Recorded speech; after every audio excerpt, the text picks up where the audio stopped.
سورہ مومنون کی آیت نمبر 23، سورہ مومنون کا دوسرا رکوع اور یہ 18ویں پارے کا بھی دوسرا رکوع ہے۔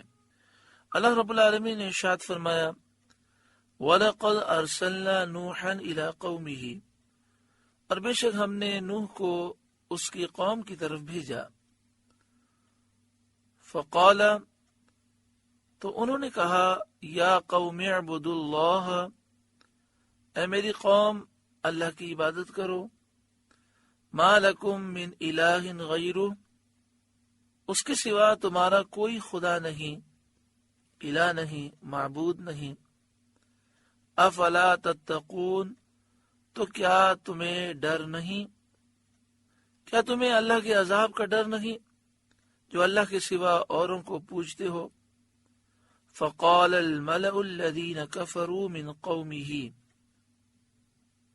تو نوح کی قوم کے جن سرداروں نے کفر کیا وہ بولے، یعنی اس قوم کے بڑے بڑے کافر سردار بولے، ما ھذا الا بشر مثلکم، یہ تو نہیں مگر تم جیسا بشر، آدمی، یرید ان یتفضل علیکم، چاہتا ہے کہ تمہارا بڑا بنے، تم پر فضیلت حاصل کرنا چاہتا ہے، تم پر فضیلت حاصل کرنا چاہتا ہے، یعنی وہ تمہیں اپنا غلام بنانا چاہتا ہے، تابع بنانا چاہتا ہے، خود بڑا بننا چاہتا ہے۔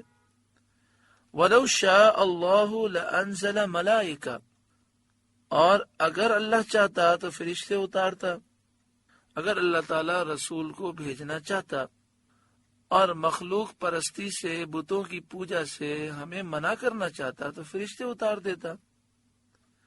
ما سمعنا بہذا فی آبائنا الاولین، ہم نے تو یہ اپنے اگلے باپ داداؤں میں نہ سنا، یعنی جو ہمارے باپ دادا پہلے گزرے ہیں ہم نے ان میں یہ بات تو نہ سنی کہ کبھی بشر بھی رسول ہوتا ہے۔ حضرت صدر افاضل مولانا نعیم الدین مراد آبادی علیہ رحمہ تفسیر خزائن العرفان میں بڑی پیاری بات لکھتے ہیں۔ آپ لکھتے ہیں یہ ان کی کمال حماقت تھی کہ بشر کا رسول ہونا تو تسلیم نہ کیا، پتھروں کو خدا مان لیا۔ یعنی کیسے نادان تھے، کہتے تھے کہ کیا بشر رسول ہو سکتا ہے، وہ اس قدر مقام اور مرتبے پر پہنچ سکتا ہے۔ تو انہوں نے بشر کو رسول تو نہ مانا لیکن پتھروں کو خدا مان لیا۔ ان ہوا الا رجل بہ جنہ، جنہ کہتے ہیں جنون کو۔ تو انہوں نے کہا کہ یہ تو ایک مجنون شخص ہے، نعوذ باللہ من ذالک۔ فتربصوا بہ حتی حین، تو کچھ زمانے تک اس کا انتظار کیے رہو، انتظار کرو تاکہ اس کا جنون دور ہو جائے، ایسا ہو جائے تو خیر ہے، ورنہ اس کو قتل کر دینا۔ 950 برس حضرت نوح علیہ السلام نے تبلیغ فرمائی۔ جب حضرت نوح علیہ السلام ان لوگوں کے ایمان لانے سے مایوس ہوئے اور ان کے ہدایت پانے کی امید نہ رہی تو آپ نے دعا کی۔ قال، نوح نے عرض کی، رب انصرنی بما کذبون، اے میرے رب میری مدد فرما اس پر کہ انہوں نے مجھے جھٹلایا، اور اس قوم کو ہلاک کر۔ فأوحینا الیہ، تو ہم نے نوح کو وحی بھیجی، ان اصنع الفلک بأعیننا ووحینا، کہ ہماری نگاہ کے سامنے اور ہمارے حکم سے کشتی بنا۔ نگاہ کے سامنے سے مراد یہ ہے کہ ہماری حمایت، ہماری مدد اور ہماری حفاظت میں کشتی بنا۔ فَإِذَا جَاءَ أَمْرُنَا، پھر جب ہمارا حکم آئے، ان کی ہلاکت کا حکم آئے اور عذاب کے آثار نمودار ہو جائیں، وَفَارَتْ تَنُّورُ، اور تنور ابلے اور اس میں سے پانی برآمد ہو، تو یہ علامت ہے عذاب کے شروع ہونے کی۔ تنور سے ایک روایت کے مطابق وہی تندور ہے جس میں روٹیاں بنتی ہیں۔ ایک روایت یہ ہے کہ یہ تندور حضرت نوح علیہ السلام کے گھر میں تھا. فرمایا کہ اس تندور سے پانی ابلنا شروع ہو جائے گا. یہ تندور پانی سے بھرے گا اور پانی سے ابلنا شروع ہو تو یہ علامت ہوگی اس بات کی کہ اب عذاب آنے والا ہے. تو آپ کشتی میں مومنین کو سوار کرنا شروع فرمائیے گا. فَاسْلُكْ فِيهَا مِنْ كُلٍّ زَوْجَيْنِ اثْنَيْنِ، تو اس میں آپ بٹھا لیں ہر جوڑے میں سے دو، یعنی کشتی میں حیوانات کے ہر جوڑے میں سے نر اور مادہ.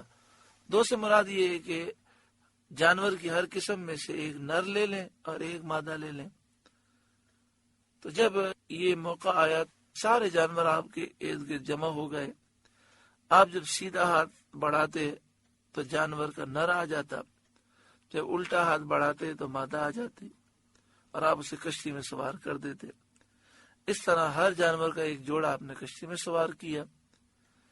وہ اہلکا، اور اپنے گھر والے، آپ اپنے گھر والوں کو کشتی میں سوار کریں.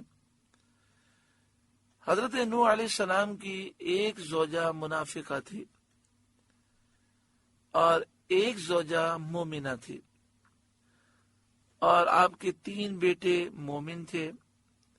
تو فرمایا اپنی مومنہ زوجہ کو، ایماندار اولاد کو اور تمام مومنین کو آپ کشتی میں سوار کریں. کیونکہ ویسے اہلکہ جو ہے وہ گھر والوں کے لیے آتا ہے، لیکن جو مومن ہوتے ہیں وہ بھی نبی کے اہل ہوتے ہیں. یعنی اہل سے مطلب متبعین، پیروی کرنے والے.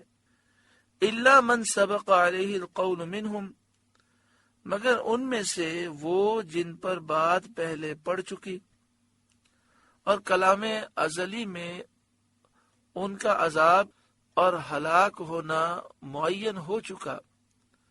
وہ آپ کا ایک بیٹا تھا، کنعان نام تھا، اور ایک آپ کی بیوی تھی. یہ دونوں کافر تھے لیکن ایمان ظاہر کرتے تھے، دل سے یہ منافق تھے. آپ نے اپنے 3 بیٹوں سام، حام، یافس، یہ 3 بیٹوں کے نام ہیں جو مومن تھے. سام سین الف میم، حام حا الف میم، یافس یا الف فا سا. اور ان تینوں بیٹوں کی بیویوں کو اور دوسرے مومنین کو سوار کیا. کل لوگ جو کشتی میں تھے ان کی تعداد 78 تھی. آدھے مرد تھے، آدھی عورتیں تھیں. یعنی 78 میں سے نصف مرد تھے اور نصف عورتیں.